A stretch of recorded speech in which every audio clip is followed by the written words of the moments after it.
stops the nation. That's what I'll say. And to bring in, the big guns, we've got Deline Jacovides from Mazi Wealth with us today. Welcome to the stage, Deline.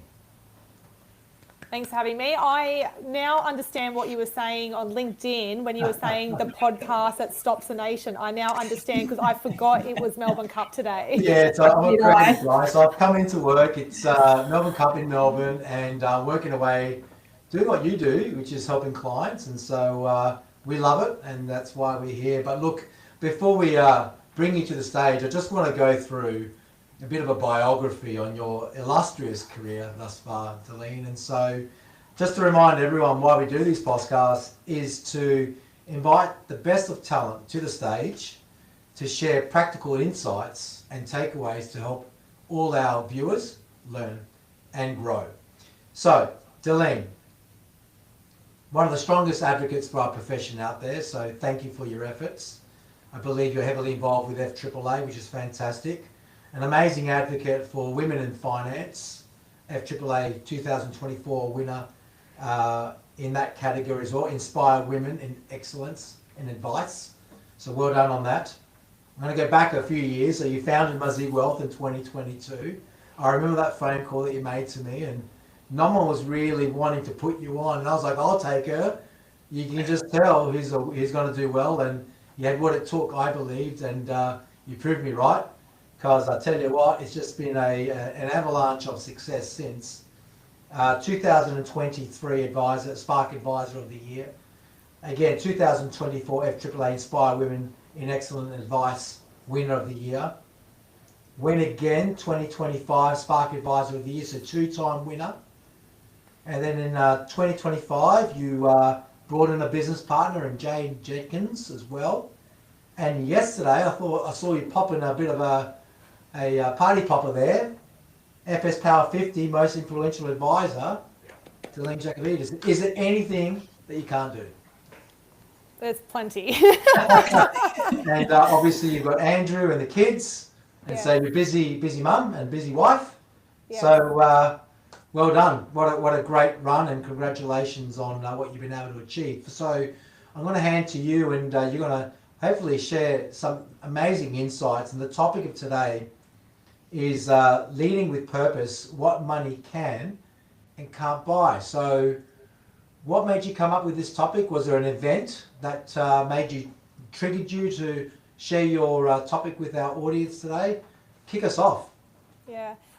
Just want to go back to, you made a comment about when I was looking to start Mazi Wealth, and I had made a few phone calls and people were maybe a bit uncertain. So yeah, I remember back to that time where I think because I did have young children, so I had a 2-year-old and I had a 4-year-old, and I remember lots of Australian financial service licenses saying, are you having any more? Like, why now? What's important about starting your business now? And I was wanting to start my business because I wanted to create a lifestyle business, and it was more than just the money. So it was around creating a business for my family. So I wanted to do it at that point because my son was going to be starting school a year later. And I knew I had a year to get the business off the ground and running so that I could be available, because I knew when my kids started school, it was actually going to get a lot harder. And it wasn't long daycare hours. You know, they finish school at 3 o'clock, they start, 8:30. So those days were compressed. I knew there'd be more commitment from me in terms of homework and sporting activities, all that kind of stuff. I'm sure you can all relate to that. So, that was kind of like the start of that whole journey in terms of like beyond the money side of things. It was really from a lifestyle side. But the reason I wanted to talk to you today about or like the event that happened was only a few months ago, the business expanded and Jade joined the business. So previously Jade was running her own business as well for about a year and a half. And then we had some talks for probably about a year before we made the plunge to I took over her business, and she's now with Mazi Wealth. And we thought that it was going to be a better, two brains are better than one. It was going to allow us to have so much more efficiencies, more scale. And the whole purpose around that is Jade also has young children. And so we wanted to make sure that we were setting ourselves up for longevity in terms of business so that we can be there for our families. And, it's all really around our families why we do this. And so it's not just about the money. Fantastic story. So, you were in a hurry. You're leading with real purpose to kind of meet this deadline. You experienced that success and you built a wonderful business that, really money can't buy, so to speak, and that's time. And you've constantly found that right balance between time with your clients and time with family and partnerships. And as you've been growing, it's partnering with the right people that are aligned to maintain that purpose. So extremely great job. I love the name Mazi Wealth. I mean, hey, Greek heritage, how can't you? But Mazi Wealth, building wealth together. Mazi means together. You and Jade, fantastic team. It's been great to be supporting you both. And great story. I'm going to hand over to our illustrious coaches, which I do apologise. I actually didn't introduce you guys. So Kylie, Denton, welcome. And Bram, Lagrou, welcome. Belated. I'm glad that you remember us. Thank you. I'm very sorry. I was just so excited about the topic today. I want to get stuck into it. I was driving with purpose to kind of get things going. But look, I'm going to kick off with Kylie. Look, you presented at Spark Timber recently, and you shared your personal story with us, which Deline got to learn of in regards to those challenges with trying to make things balance out. Yeah. Your thoughts, any comments, any insights from you with Deline's story, and any other reflections that you can share with our audience today? I love it, Deline, because I too started my business because I'd always been in corporate, always done senior roles, and I was pregnant with my second child. And I wanted to be able to have more lifestyle. I wanted to be able to see them more and connect with them more. I wanted to be able to pick them up from school or drop them off for school or take them to sports and be able to build a strong relationship with them. And I think sometimes what I love about what you're talking about in your business is I think sometimes we don't look at it like that. We don't look at it like, we just look at it like you've got to work long hours and you've got to be here from 8 o'clock until 6 o'clock and work on the weekends and things like that. So I'm seeing more and more females doing what we've done, and that is to actually I want to lead with purpose. I want to make an impact. I want to actually do something that inspires me, but also makes an impact to the world around us.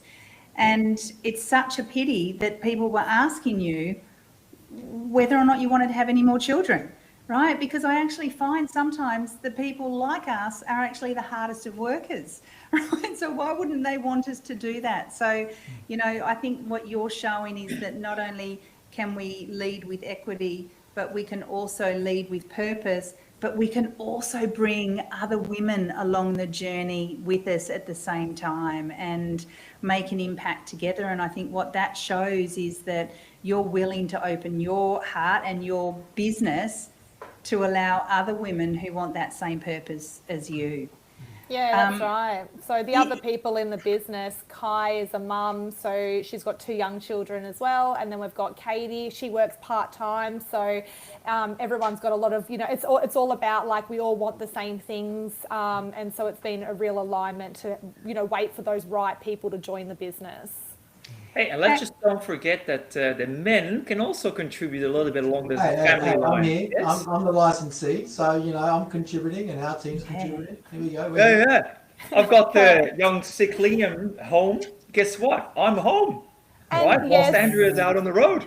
You're right, Bram. So actually, when I started my business, my husband went part-time and cut back on work, and he did that for about 1.5 years, and the whole thought process around that was it wasn't like the best financial decision because I was starting the business from scratch with no clients, no revenue. That was not a financial decision, but I had already taken a couple of rounds of mat leave, having the children and work part-time. And so now it was my turn to get the business up and running. So my husband went part-time, casual kind of hours work, 3 days a week, so he could pick up more of the domestic and child rearing duties. And then that allowed me to get the business to where it needed to be, so that when the kids started school, I was in this position now. Great. I'm going to take a bit of a different take, take a bit of a different course. Something just popped up in my mind, and it relates to what money can and can't buy, and it's trust. One of the things that comes up in my mind, and as a business owner, it's that exchange of trust and value that you're receiving in receipt of that trust when you are growing and working with employees and contractors like you around Deline. I want to ask a question around the room and this whole rise of the changing workforce where people have I kind of predicted back in the day, around 2017, 2018, it would be more like a freelancing market where people would be able to project themselves within the social media framework and gravitate and build personal gravitas to attract people to work with and administer their vocation or their skill without having to be in behind the larger brands. So if you imagine the financial services or financial planning industry dominated through large institutions where many advisors were employed and promoting, we won't go any further, promoting these services and products of the larger employers, but had to do that to be remunerated, and the natural flow of volume was through those internal channels to get in front of clients. And so what kind of happened over time was the breakdown of those barriers where you had the ability to connect with consumers through your social media, but you also had technology where we're look at us right now. There's one person in Adelaide, there's one person in Melbourne, there's two people in Brisbane, and we're online having a chat to probably, a couple thousand people, that's going to watch this podcast. So the game changed. And so what I predicted was there's going to be this reshaping of the workforce and the economy to be more freelancing. Now, what I've found through that period of time, and this is my question for you guys, and I'm really interested in your thoughts and how you've been able to deal with it, Deline, is it's everyone wants the benefits, but they relinquish the responsibilities. And so this workforce, it just, what are your thoughts around rising expectations and wants, but decreasing responsibilities and attitudes towards accountability? Are we seeing that, and how are we, how are you overcoming that with your business, and how you've been able to gravitate people towards you to grow? Because that's really is the key. Are you talking about the responsibilities of employees? Yeah. And they want the benefits of work from home or flexible work? Yeah, okay. And then we talk about things like targets. It's like, well, no, that's the old days. We don't do targets. So it's like we've moved towards this new framework, but it has to be underpinned through performance and responsibilities and accountability. But it feels like that's fallen away a little bit in my view. I just want to understand your views, and if you're of the same view, how are you managing that? Well, I might be a bit controversial here, but we do have targets in the business. But they're not necessarily revenue targets, but there are targets so that each person knows what they should be doing and what they can be doing to know that they are successful in their roles, and then for me to know that they are productive as well. So they do have targets, and I wanted those clearly set out because when I've been an employee, sometimes it was hard for me to know whether I'm doing a good job or not as an employee if there wasn't clear expectations and targets set. So that's why I ensured we had them. And then in terms of, you know, getting the job done, if you are ahead of target because you've been efficient and, you know, all of that, then that's great. It shouldn't be around, in my opinion, it shouldn't be around how long you're sitting at your desk for. It's around getting through the work and doing it with minimal mistakes, minimal errors. So that's how I treat the team. And I don't know if that's controversial or not. Not at all, not in my eyes. I think it's absolutely appropriate. But yeah, good.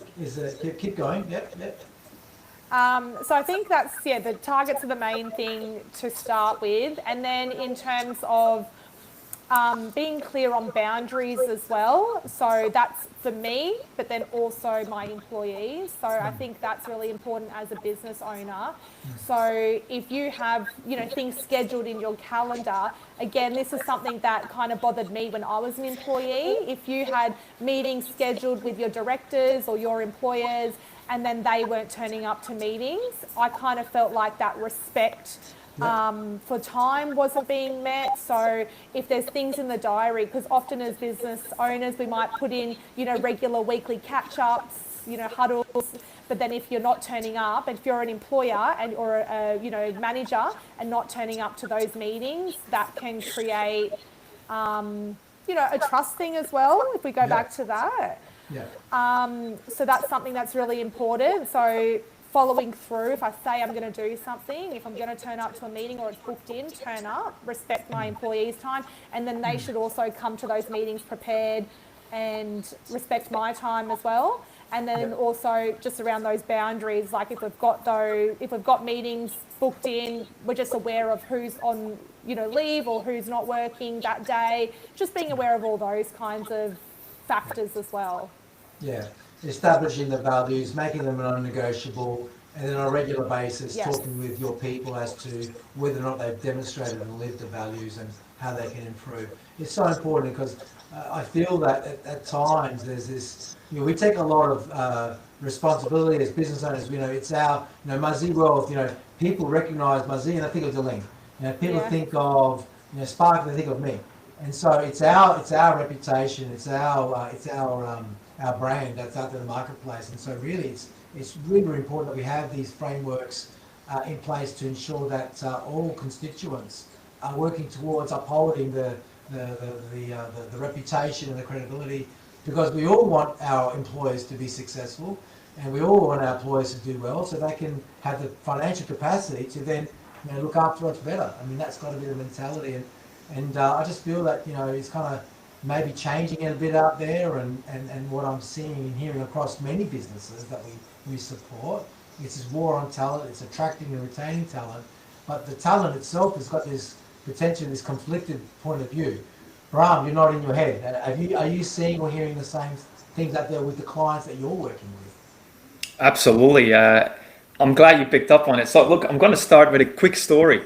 Okay. We were the other day in a restaurant and there was this 18-year-old moving through the room. He's a waiter. So we were at Grilled. And I think the way that he behaved is a very good explanation of what I see that a lot of people in the same age are going through. Walking through the room, but not picking up on the things they can actually do to add value. It's coming back to your point.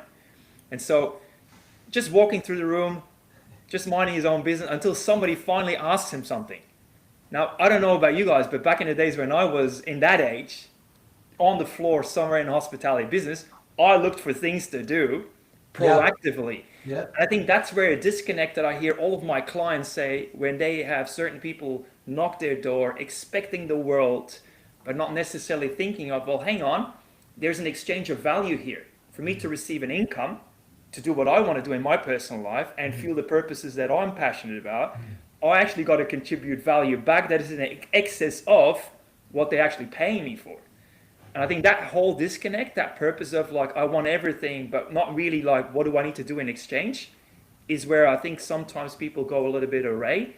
And I hear a lot of my clients say that, especially the bigger businesses that are always constantly in recruitment drive, they're having a big challenge with that. Another one, I just had a coaching call with somebody where somebody in his late 20s is clearly just kind of saying whatever they want to say, whatever they think that people want to hear, rather than being real about, hey, this is what is important to me, and this is where I draw the line in the sand, and I'm actually I'm not agreeing with this. So being clear about boundaries, being clear about good behaviors, being clear about what's important to us, and just being okay and real and authentic. All of these, I think, is all about, today's purpose, really. Totally. Look, great stuff there. Like, going the extra mile. Money. So to the topic, what money can and can't buy. It's, as leaders, how do we behave? How do we conduct ourselves? Morals, ethics, values. True to label. How does that then permeate through your team and your organisation, where people feel inspired to go the extra mile for the clients of that practice? They give that discretionary effort when it's not called on, to make sure they're making a difference because they feel connected. And these are the things that money can't buy. But good examples there, Bram and Kylie. I mean, from your perch with the work that you do with leaders, how can leaders work with people like your good selves and Bram and yourself, and even work with peers like Deline to learn from, as to how to improve themselves to be able to better connect their people, talent to the purpose of the business, to better connect their efforts, to go that extra mile, to think proactively, to kind of see the problem before it becomes a problem and avoid, a client disappointment, rather than saying, it'll be okay and let's see if it happens and then I'll deal with it if it does. And then clients don't feel that love and respect. What do you do with your clients, Kylie, to help them improve in that space? There's two things that are coming up for me straight away, and we touched on some of the points around KPIs and expectations and purpose and vision and all that sort of stuff, but there's actually a framework around how to build a high-performing team, right? What are the foundations that you need in order to be able to have a high-performing team? And they are around that purpose and mission and vision, but also around setting goals and expectations and KPIs and creating connection and psychological safety. So I'm going to actually pop that into the actual comments when we post this podcast, because I think I just was down at a group for accountants, and I was sharing the framework, and they were like, oh my God, I've got 2 of those, but I don't have the other 5, or I've got 5 of them, but I don't have the 2. And the reality of it is if you don't have these solid foundations, then what happens is we start to see some cracks, and those cracks actually start to appear with disengagement, retention issues, people not achieving their goals, not achieving their targets, having more underperformance conversations or conflict within the business. So they're some of the things that you'll see that'll happen if you don't have those foundations. So I think there's what does the business need to do? And I love the fact that, DJ, you've actually started to think about it from what do I need to do as the leader of the business in order to be able to give the people that solid foundation. So there's that part of it. But then the other part, which is what I'm hearing from you, Bram, and also you, Arthur, is around our brand.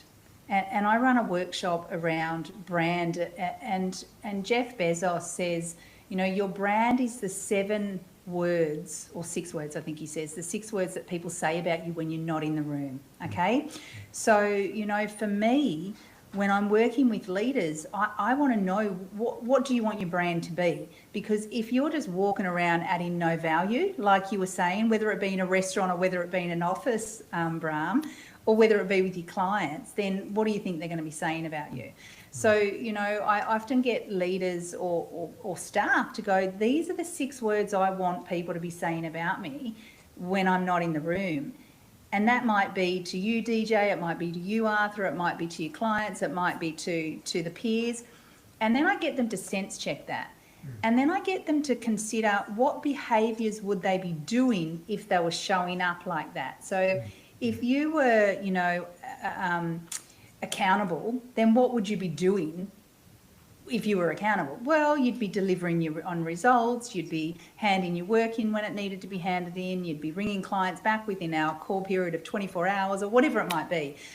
So I think that's a really good opportunity for people to start to go, well, what is my brand? Because you don't need a brand just because you're a leader, right? A brand is who we are. It's who we show up. I once had a leader say to me when I said to them, what have you been doing over this last couple of weeks around leadership? And they went, well, not really a lot, because I've been really busy and I've had some time off and my son was sick and this. I'm like, leadership is who we are every day, right? It's not that we show up as a leader today and not tomorrow. So it's the same with brand, right? It's how we show up every day. So I think there's two real beautiful synergies that apply to that as what we need to do as business owners, but also what we need to do for brand as well, both as a leader and as someone that works within the business. Great insights there, Katie. I was just going to add a bit of something to that, I guess. I had listened to an audiobook recently and it was all around personal branding because I am very big in that space. I love learning about that. It's all, personal development and, that is one of my values, just constantly learning and developing.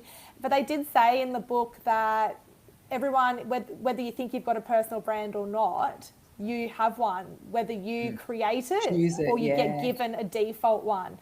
And I think that's probably where that overlap comes as a leader, that if you, regardless of what you think you're doing as a leader or not, you have this brand or you're known as a leader of some type, whether it's intentional or not intentional. So I guess I've worked in businesses where there's been a bit of both, and so that's why I've wanted to be quite intentional. And I think that if you're intentional and you create practices or like attitudes in the business, that'll trickle down to your customers or your clients as well. And then it creates, like Bram, you talked about authenticity, and deliverables, like all that will then trickle down and flow through, and then that's where you'll have a successful business, be a successful leader, and then you'll be in a position where you can look at things beyond the business as well. What was the book? It's called Wealthy and Well Known by, what was his name?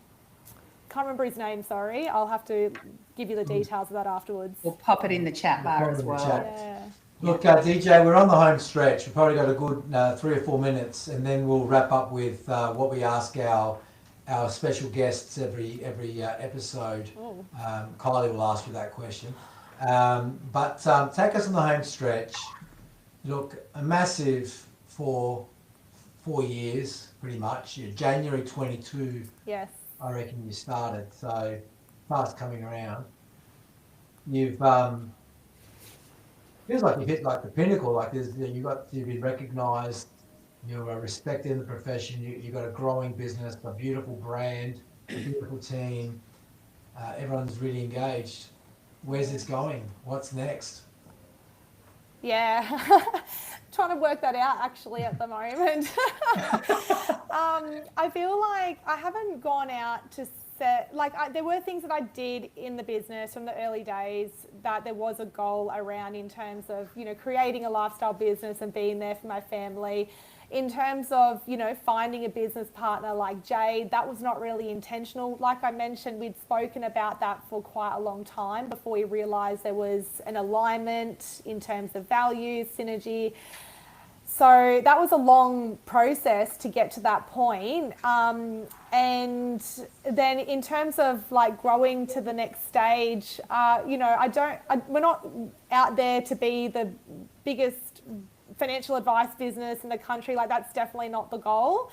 And that's why we kind of have gone through the exercise of working out what is, enough for us, what are our goals personally, and then creating the business around that. So I think it's around just trying to, keep in line with that, because it is very easy as business owners or, leaders to get distracted with shiny toys or hearing what other people are doing and getting trapped in that comparison goals, that comparison mindset.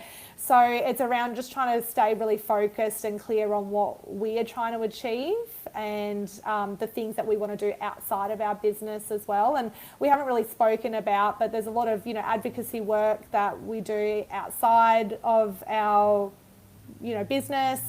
And that's really important because impact is really important to us. So I think it's just around what's next, keeping focused around our goals so that we can continue to do those things outside the business. Yeah, a business of purpose, a business of substance, a Yeah. profitable business, rather than having a certain target to have a certain number of clients. It's every client that you touch, you are making a difference, and they're Yes. highly engaged. So the measure really sounds like making sure that all your clients are confident and highly engaged with their financial situations, and from a trust factor, they trust you and trust your hands in helping them achieve their goals. And so it's not number in terms of width, but it's in depth. And so you're on your way, and it sounds like you're getting that right mix and balance, and you've got a great team in behind you, and surrounding you obviously with our team as well. And similarly with Spark, you know, we don't have a goal to be the largest AFS on the country. We have a set target in terms of a number, and we want all our practices to prosper and have a business of substance and value, and help them achieve their goals. And if we're doing our job really well, you know, it gives them every opportunity to achieve their goals. And so I think we're kind of very much aligned with our thinking there. So it's really good. Closing comments, anyone, Bram or Kylie? And then Kylie, over to you with the magic question. But Bram's all good. Bram setting up is all good for this episode. Thank you, Bram. But KD, question for DJ. Sure. I just want to wrap that last bit up just for the audience, DJ, because what I think, you know, one of the things we talked about at the beginning was, you know, how you attract the right people, and you were talking about Jade in that regard. But I think the last point you make is it's really important for everyone to understand what is important to them, what are their goals, what is their purpose, what are they hoping to achieve, what impact do they want to make in this world, and then they go out and they look for employers to do that, just like you did, right? You really made you think about what was important to you, and then you found the right dealer group to do. It doesn't have to be in financial services, it can be in other organisations. So I just wanted to wrap that up, because I think sometimes we feel like we have to go after the shiny things, we have to have the corporate role, we have to have this income, we have to have that, but what's really important is that what we have inside, right? Because that's what drives us. One of the final questions that we ask all our guests is, what's the one thing, what's the one piece of gold or the one action that you want the listeners to take away from our time together today? Oh, really putting me on the spot. As if you couldn't answer it. I think it's around, like, if we think about business, because, you know, I use a lot of health analogies or fitness analogies in financial advice, and I think there's a lot of that overlap as well with business. Like, there was a lot of overlaps in all those areas. So if you think about that, you want to get healthier, or you want to be able to go deadlift a certain amount of weight, or, you know, bench press, or whatever it is, run a marathon. Like, you've just actually got to get started and start acting as an athlete. And so if you want to be a certain type of leader, you just have to start acting that way and start showing up and committing to that process and that development. And like, that's how it is with financial advice as well. You've just got to tell yourself, I am, you know, good with money. And get rid of those limiting beliefs. I'm good with money. I am an investor. And I think that's the same with business, with leadership. Commit to yourself, tell yourself, and then show up daily. And it's all about improving every day. And you're not going to get it perfect. It's not a linear trajectory. That's okay. No. It's around just showing up daily. So I think that's the one bit of advice that I would like to leave everyone with. Yeah. Change your story, change your life. Yep, that's it. I love it. Nice work. Great job, DJ. Great to have you again. Well done on a fantastic run. Keep it going. Proud to be working with you. KD, Bram, always a pleasure. Who's up next? Who's got the next guest? Me. Darren Mitchell. Who's going to be joining us next fortnight? Yes, we have Darren Mitchell. So I'm really, really looking forward to having him on board. So awesome. We'll be starting promotions for that, I'm going to say, within the next couple of days or early next week. Yeah, awesome. Right, we'll look forward to catching up with Darren. Thank you to you all. Another episode done, episode 10, Beyond Business. Wow. Watch us on YouTube. follow us on LinkedIn, and we'll see you next time. Thank you very much. Thanks for Thanks, joining, having me. Deline. Thanks.